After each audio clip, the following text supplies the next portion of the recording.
So this is a very quick sofar and pylon battery system setup, just done for the in-laws. Yes, the cable's a bit messy and I need to clean it up, but it's just making sure everything's working. So we have a sofar 5 kilowatt inverter charger, and then a 2.4 each, so 4.8 kilowatt battery system. As you can see at the minute it's charging, so just set it up.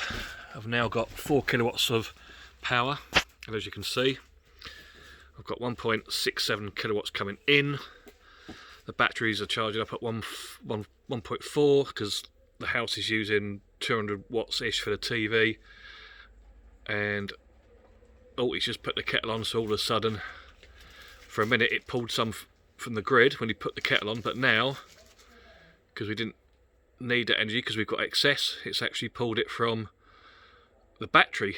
As you can see now on the bottom left hand corner, there's now an arrow going from the battery to an inverter, so we're using the battery to heat the kettle, which is fantastic, and only 1 or 3 watts, 4 watts from the grid. So a good example of it working already, which is impressive. So that's really, really simple. Bit messy, I know. So DC cables from the battery, 2 arrays from coming in, top and bottom solar panel, Wi-Fi, battery to inverter connection cable. This is the CT clamp. I know it's messy, I'm going to tidy it up, and that's the main cable coming in, which is also needs a bit tidying up.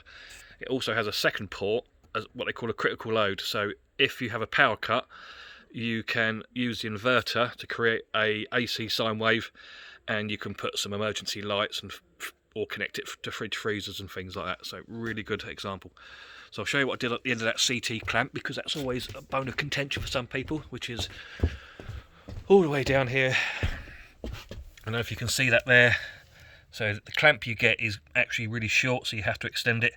So I've used Ethernet cable, put the browns and the oranges together, twisted them, crimped them, and then done the greens and blues and crimped them, put them on a negative, and then feed that back to the inverter on the little connection that you get. And then it all goes in and it's done. And now that the kettle's boiled, you can now see the arrow going from the inverter going back towards the batteries. So it just shows you how simple and easy it is. And if you use the pylon batteries, you just turn it on, select your country, just give it a couple of minutes, because it does its sort of what starts thinking and needs to do what it does, and then that's it. Happy days. Good stuff. Hope you enjoy. Got any questions? Let me know.